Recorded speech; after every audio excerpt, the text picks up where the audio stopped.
he had to burn the midnight oil to finish his assignment.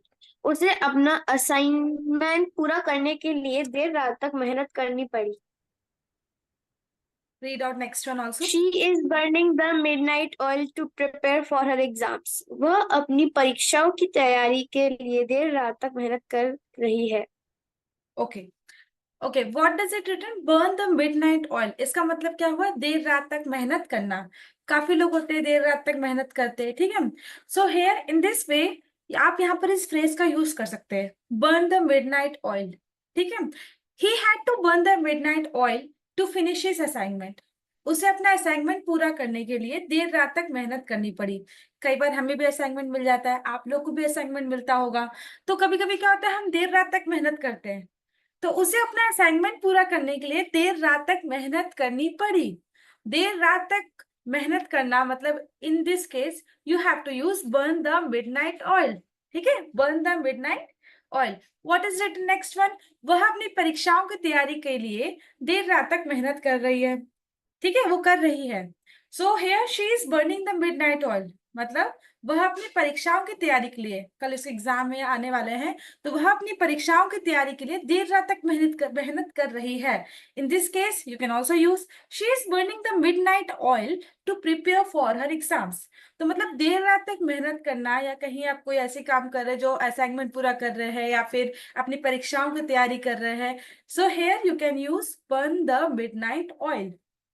ठीक है, burn the midnight oil जिसका मतलब होता है देर रात तक मेहनत करना. और इसका सिंपल वे में आप समझिए कि थ्रू द नाइट. ठीक है, हम पूरी रात कंप्लीट कर रहे हैं अपना वर्क, या फिर स्टडी के, जरूरी नहीं कि स्टडी कर रहे, कोई भी काम कर रहे हो. सो कोई भी देर रात तक आप मेहनत कर रहे हैं तो burn the midnight oil, you can use this phrase. Okay. Okay, Nisha ji read out. The bell is in your court. I have done my part. Now the bell is in your court. मैंने अपना काम कर दिया है, अब तुम्हारी बारी है. The discussion is up to you know. Sorry, you now. The bell is in your court. निर्णय अब आपका है, अब गेंद आपके पाले में है. पाले नहीं बोलते, अब गेंद आपके पाले में है. चलिए आपको समझाती हूँ कैसे होगा. अरे the ball is in your court. देखिए, जरूरी नहीं कि जो बॉल हो वो आपके कोर्ट में है. बोलते थे फुट बास्केटबॉल खेलते हुए बाल, सॉरी, जो बॉल है वो आपके कोर्ट में. बाजी तो आपके हाथ में है मैम, बोलते यहाँ बाजी पर आपके हाथ आपको में, वैसा ही बोलते. तो आपको यहाँ पे समझना होगा, अब तुम्हारी बारी है, नहीं बोलते हम, अब तुम्हारी बारी है. अब जो भी बाजी है तुम्हारे हाथ में, आप कैसे क्या करते हो नहीं कहते. कई बार हम हिंदी में बोलते हैं, कई तरीकों से बोलते हैं. The ball is in your court. ठीक है, देखिए, if you say that the ball is in someone's court, जब भी हम ऐसा यूज करते हैं कि बॉल किसी की कोर्ट में, इसका मतलब सिंपल सी बात होता है कि उसकी रिस्पॉन्सिबिलिटी है कि वो नेक्स्ट एक्शन क्या लेगा या क्या नेक्स्ट डिसीजन लेगा किसी सिचुएशन में. जैसे मैंने अपना काम कर दिया है, अब तुम्हारी बारी है. कई बार होता है ना, कोई किसी की हेल्प कर दे, मैंने अपना काम कर दिया है, अब तुम्हारी बारी है. मैंने तुम्हारा एडमिशन करवा दिया, अब तुम्हारी बारी है, आगे क्या करते हो. आई हैव डन माई पार्ट. मैंने अपना काम कर दिया. Now the ball is in your court. अब तुम्हारी बारी है.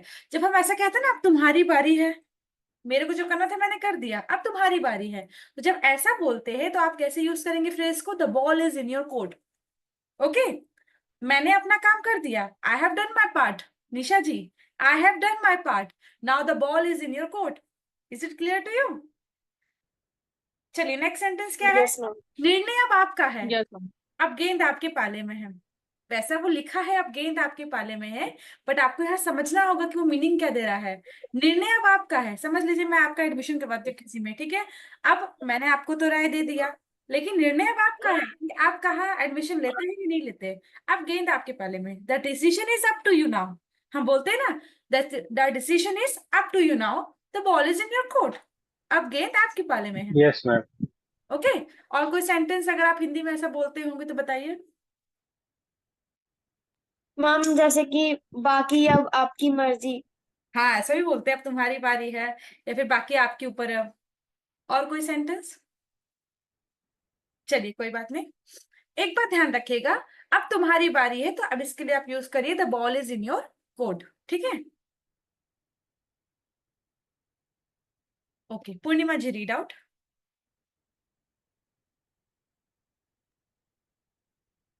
She got cold feet before her presentation. प्रस्तुति से पहले वह घबरा गई. He got cold feet and cancelled the trip at the last moment. वह डर गया और आखिरी पल में यात्रा रद्द कर दी. कई बार ऐसा होता है ना कि कहीं कोई ऐसी ट्रेजेडी हो गई पहाड़ी इलाकों में, कहीं कुछ भी हो जाता है, तो हम जब कोई न्यूज पढ़ते हैं तो हमको लगता है कि नहीं नहीं अब हमें नहीं जाना चाहिए वहां पर, ठीक है, मे बी. चलिए, गेट कोल्ड फीट इसका मतलब सिंपल सा है, डर जाना या घबरा जाना. If you get cold feet about something, अभी आपने एक मोमेंट देखा होगा जहां पर पूरा परिवार नदी में बह गया, देखा ही होगा आप लोगों ने. So if you get cold feel about something, किसी के बारे में, यू बिकम नर्वस और फ्राइटेंड हियर, मतलब डर जाना या घबरा जाना, because you think it will fail. आप तभी घबराते हो, लगता है कि मे बी कोई सिचुएशन ऐसी हो सकती है, कोई आप प्रेजेंटेशन देने जा रहे हो और आपको बिल्कुल कॉन्फिडेंस, डर जाना या घबरा जाते हो कि कहीं मैं फेल ना हो जाए, या फिर मेरा प्रेजेंटेशन किसी को समझ में आए कि ना आए, या फिर मैं कहीं फेल ना हो जाऊं.